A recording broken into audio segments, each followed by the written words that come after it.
Why did the United States attack Libya, Iraq, Afghanistan, and Yemen? Why are U.S. operatives helping to destabilize Syria? And why is the United States government so intent on taking down Iran, in spite of the fact that Iran has not attacked any country since 1798? And what's next? What are we headed for? When you look at the current trajectory that we're on, it doesn't make any sense at all if you evaluate it based on what we're taught in school. And it doesn't make any sense if you base your worldview on the propaganda that the mainstream media tries to pass off as news. But it makes perfect sense once you know the real motives of the powers that be. In order to understand those motives, we first have to take a look at history. In 1945, the Bretton Woods Agreement established the dollar as the world reserve currency, which meant that international commodities were priced in dollars. The agreement, which gave the United States a distinct financial advantage, was made under the condition that those dollars would remain redeemable for gold at a consistent rate of $35 per ounce. The United States promised not to print very much money, but this was on the honor system, because the Federal Reserve refused to allow any audits or supervision of its printing presses. In the years leading up to 1970, expenditures in the Vietnam War made it clear to many countries that the U.S. was printing far more money than it had in gold. And in response, they began to ask for their gold back. This, of course, set off a rapid decline in the value of the dollar. The situation climaxed in 1971 when France attempted to withdraw its gold and Nixon refused. On August 15th, he made the following announcement. I have directed the Secretary of the Treasury to take the action necessary to defend the dollar against the speculators. I have directed Secretary Connally to suspend temporarily the convertibility of the dollar into gold or other reserve assets, except in amounts and conditions determined to be in the interest of monetary stability and in the best interest of the United States. This was obviously not a temporary suspension, as he claimed, but rather a permanent default. And for the rest of the world who had entrusted the United States with their gold, it was outright theft. In 1973, President Nixon asked King Faisal of Saudi Arabia to accept only U.S. dollars as payment for oil and to invest any excess profits in U.S. Treasury bonds, notes, and bills. In return, Nixon offered military protection for Saudi oil fields. The same offer was extended to each of the world's key oil-producing countries, and by 1975, every member of OPEC had agreed to only sell their oil in U.S. dollars. The act of moving the dollar off of gold and tying it to foreign oil instantly forced every oil-importing country in the world to start maintaining a constant supply of Federal Reserve paper. And in order to get that paper, they would have to send real physical goods to America. This was the birth of the petrodollar. Paper went out, everything America needed came in, and the United States got very, very rich as a result. It was the largest financial con in recorded history.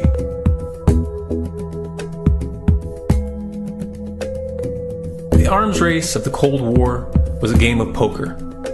Military expenditures were the chips, and the U.S. had an endless supply of chips. With the petrodollar under its belt, it was able to raise the stakes higher and higher, outspending every other country on the planet, until eventually U.S. military expenditures surpassed that of all other nations in the world combined.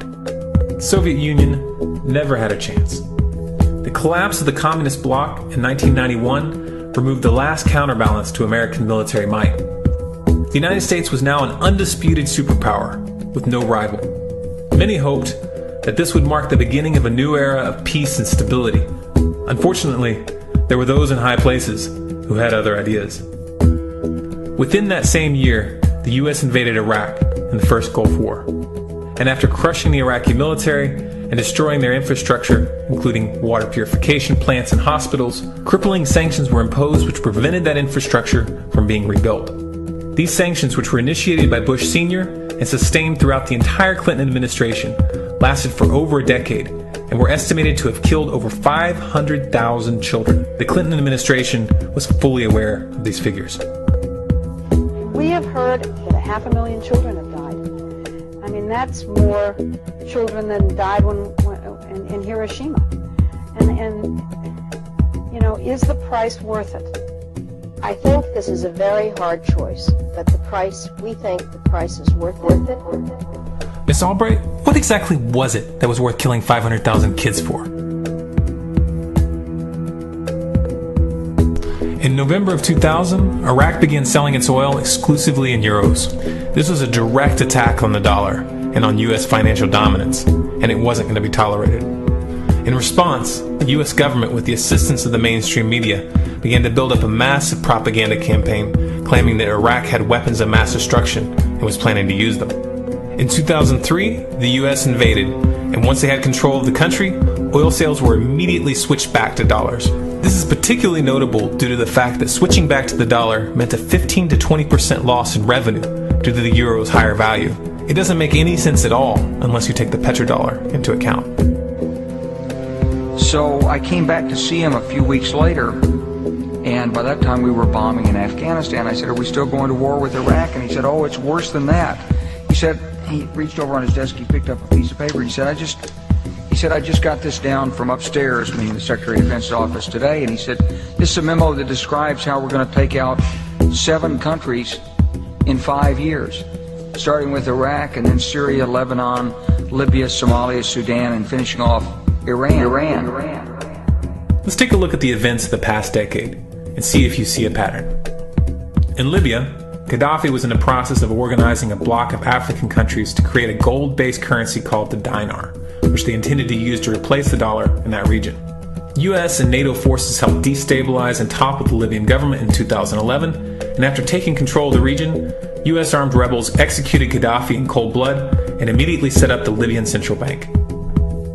Iran has been actively campaigning to pull oil sales off of the dollar for some time now, and it has recently secured agreements to begin trading its oil in exchange for gold. In response, the US government, with mainstream media assistance, has been attempting to build international support for military strikes on the pretext of preventing Iran from building a nuclear weapon.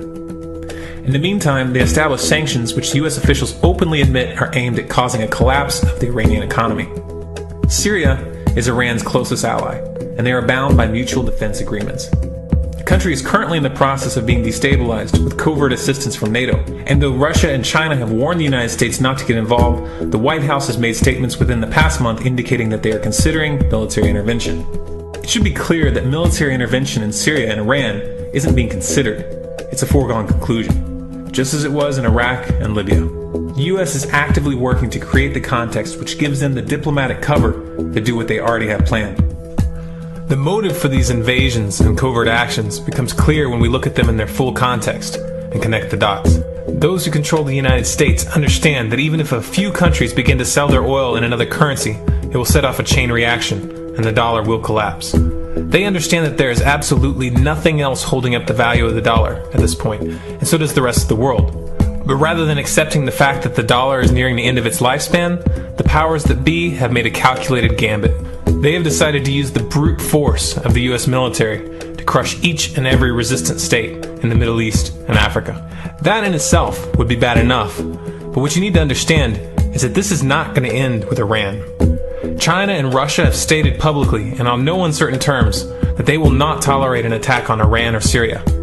Iran is one of their key allies, one of the last independent oil producers in the region, and they understand that if Iran falls, then they will have no way to escape the dollar without going to war. And yet the United States is pushing forward in spite of the warnings.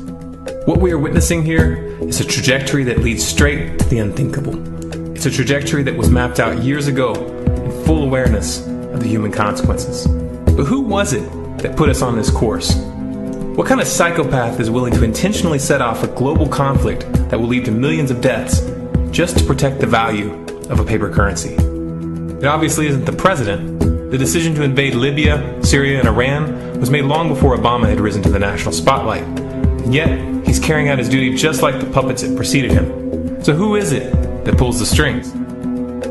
Often the best answer to questions like this are found by asking another question. Qui bono? Who benefits? Obviously, those who have the power to print the dollar out of thin air have the most to lose if the dollar were to fall. And since 1913, that power has been held by the Federal Reserve. The Federal Reserve is a private entity owned by a conglomerate of the most powerful banks in the world. And the men who control those banks are the ones who pull the strings. To them, this is just a game. Your life and the lives of those you love are just pawns on their chessboard. And like a spoiled 4-year-old who tips the board onto the floor when they start to lose, the powers that be are willing to start World War III to keep control of the global financial system. Remember that when these wars extend and accelerate. Remember that when your son or your neighbor's son comes back home in a flag-draped coffin. Remember that when they point the finger at the new boogeyman. Because the madmen who are running this show will take this as far as you allow them to. So how much time do we have left? It's a question I hear constantly, but it's the wrong question. Asking how much time we have left is a passive posture. It's the attitude of a prisoner who's waiting to be taken out to a ditch and shot in the back of the head. What are our chances? Can we change course? Also the wrong question. The odds don't matter anymore.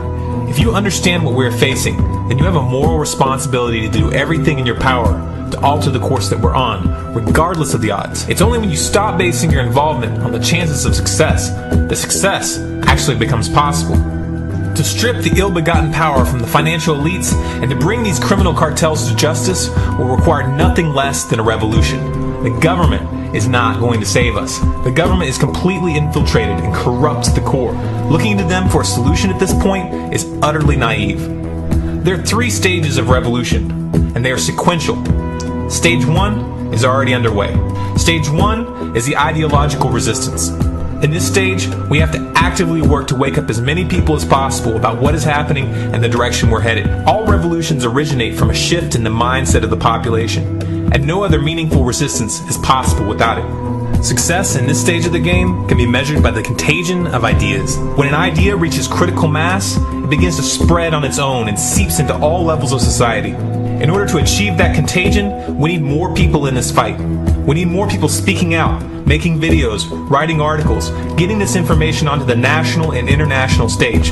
And we especially need to reach the police and the military.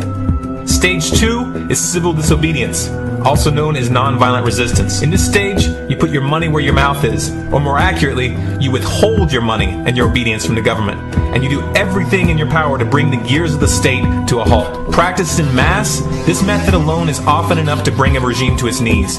However, if you fail at this stage, Stage 3 is inevitable. Stage 3 is direct physical resistance. Direct physical resistance is the last resort, and it should be avoided and delayed as long as possible. And it should only be invoked after all other options have been thoroughly exhausted.